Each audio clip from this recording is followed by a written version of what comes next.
Hi guys, and welcome back to my channel. I thought I would do a really quick update because I have not posted a video in like over a week. So I am taking the kids to my mom's house right now, and I thought I could just film this really quickly in the car. I know like the angle is gonna be really off and like my steering wheel is going to be in it, but I just thought I could film this really quick and let you all know what's been happening. So let's get started with the last couple weeks. My husband was working the night shift, so he went to work. He left for work about 12, like noon, and he wasn't getting home till like midnight or a little bit after midnight.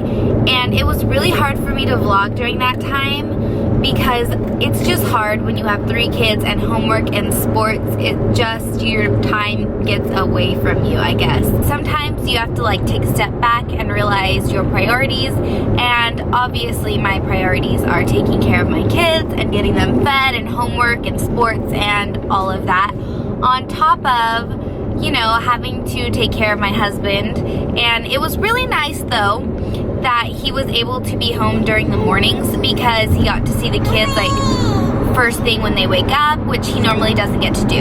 So I have no complaints about it. It was just a busy couple of weeks kind of getting adjusted to that schedule. Then this past Saturday he actually worked, and when he got home from work he found out that he was going to be going out of town Monday through Friday. So the last couple days I've had to parent 100% by myself, which is not hard, it's just tiring.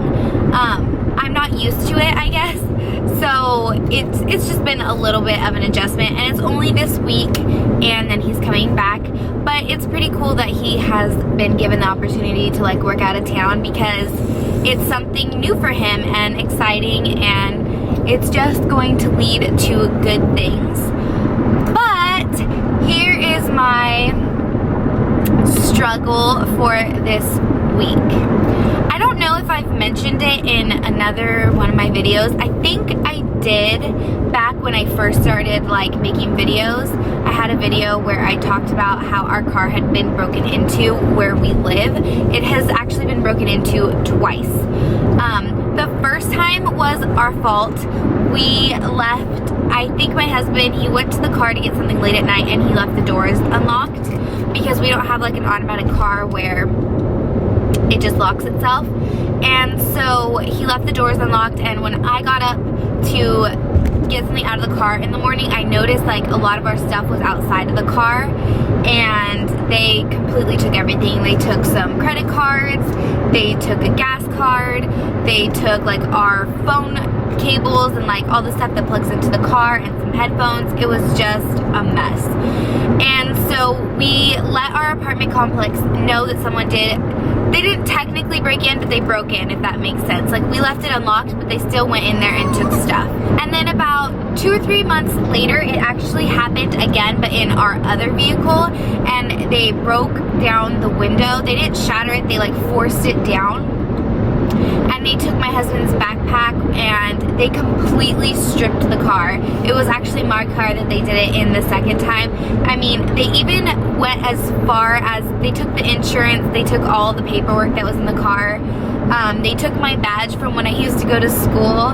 They took like my daughter's like homework, like not homework, but like stuff that she had made in preschool. Like she had a little driver's license that had her picture on it that she made and wrote her name on it, and they laminated it for her, and it was like one of the first things that she had, and I always kept it in the car as like a reminder. And it was like up in the visor, and they even took that. That was a few months ago. So the first incident happened, and then like 3 months went by, and then the second incident happened, and now it's been like 2 or 3 months since then. So fast forward to today, we have 2 vehicles that we own, and then my husband has a motorcycle, like a sports bike, and he's had it for a while. It's like his passion, his hobby, but he hasn't been riding it because it needs to have some like work done to it, and he's been really busy and hasn't had the time. So he put it up on like jacks or like motorcycle stands, I guess you would call it, and he put like a cover on it, and it's just been parked for about 2 or 3 months, 2 months I guess, and we put it in our parking stall because we don't have a garage. We have like a parking stall which is right up against a curb, so it's the curb, then his bike, and then I always park the car like right up next to it, so we all fit in like the same parking spot. This morning was the 3rd morning that I got up to take the kids to school, and I walked out and like instantly it hit me that something was missing, and I obviously knew it was the bike because our car was right there.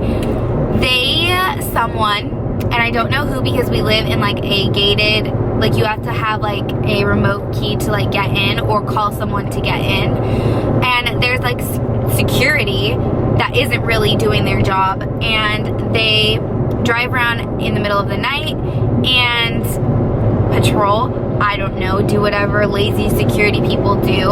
I know I sound really mean right now, but it's the truth, because every time our car has been broken into, security never happens to see anything. And I know from talking to some of the other like tenants that live where we live, it has happened to them too. Like they've had things stolen off their porch, they've had their cars broken into, like it's not just us, I know that. They took my husband's motorcycle, the stands, the cover, like they must have picked it up and put it in a truck or a trailer, something, because you can't move those bikes without the key in it. It locks up, and if they're really hard to like hotwire a bike because of how it is, and I would have heard it because his bike is really loud and we were sleeping with the windows open last night. So they stole his bike. I got on the phone and I called my husband and I was crying, and I'm pretty sure I freaked him out because he probably thought something was worse than it really is.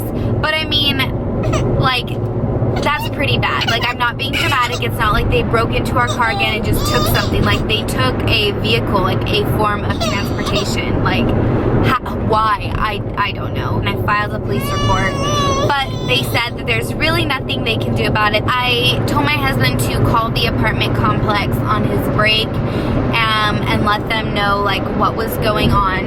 And here is my problem, and I don't know if this has happened to anybody, but the lady isn't there who we normally deal with, so it's like the manager, like the complex manager, whatever, I don't know his like actual title.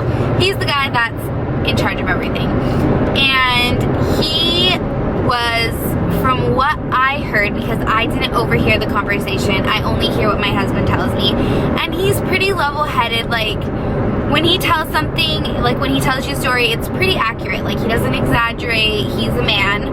Men don't normally exaggerate things like that. And he basically said, the apartment dude, that they're not liable for any of it. It's not their fault. And that he called the security company, and supposedly the bike was there at 10 but wasn't there at 12. I don't really know. My husband was like, well, I don't feel safe here. This is not the first time, it's the 3rd time, and I want to move. Like, I am done. Like, we're done. And the guy was like, well, you can't break your lease. So I had to call a lawyer today and set up an appointment, and I told my husband he needs to call the apartment complex back and say that we're getting a lawyer involved, because, like, hi, how can you not let someone break their lease when it's not like, again, a car got broken into for a 3rd time? Like, they picked up technically, would that be a vehicle? I mean, it's a form of transportation, right? And stole it. Like, and their security guard people supposedly didn't see it. And the kicker is that they've had not vandalism, but they've had people come in and break into other people's cars and things like that, and they have not installed any security cameras. Like, it's a pretty nice apartment complex, and they don't have any security cameras at all. And then however their conversation went, he went on to say like, well, this is a really safe side of town, and so, you know, it just happens. Things like just this happen, and we don't have any control over it. It just sucks, but there's nothing we can do about it. So I am super, like, upset. To top it off, like, we don't want to live where we live. We shouldn't have renewed our lease, but we did because he was still working where he was working, and then right after we signed our lease, he changed jobs. So we don't want to live here already, and then the fact that now we've had like a vehicle stolen, like, it's crazy. And I know there are so many worse things that can happen in life, like people are more important than things, and I haven't lost anybody in my life, and I know that, you know, it could always be worse. Things could always be worse. Like, they could have stolen my car or like ruined my actual car that we drive on a daily basis, and we would have not had that like vehicle for my kids anymore. I know that it could be worse, but it's just frustrating because it's like people have no sense of like worth, you know what I mean? Like, you're taking something that somebody else worked really hard for, and like, it's not something little, like that's something big. That's like a $5,000 or $6,000 motorcycle. Like, it's not something small. It's not even breaking a window and stealing from their car. It's like taking something that someone could, he could potentially use every day. He doesn't use his motorcycle every day for work, but maybe he could have, and somebody just didn't care and took advantage of normal people. And it's really sucky, and it's really messed up. But the hardest part was having to like call my husband and tell him what was going on. That was probably one of the hardest things I have ever had to like tell him, is that something that he loves so much, that he's worked so hard for, that is his passion and his hobby, is just gone. Like, it's gone, and it's never coming back, because it's never gonna get found. I mean, they probably took it to strip it and sell the parts for it. I mean, I know that this is how these things work. They didn't steal it to use it for their own, you know, like, whatever. I am rambling, so I'm just going to cut this short because I'm pretty sure I've been talking for like 10 or 15 minutes, and I'm gonna have to edit some of this out. But I just wanted to give you guys an update that I will be hopefully back to my normal Monday, Wednesday, Friday videos next week when I have time to actually sit down and film, because this week and last week were just super hectic that I didn't have anything pre-recorded for me to be able to put up. And I actually do have a vlog that I have on my computer that I need to finish editing, but I'm pretty sure this video is going to go up before that video. So stay tuned for that, and I will see you guys in my next video. Bye guys.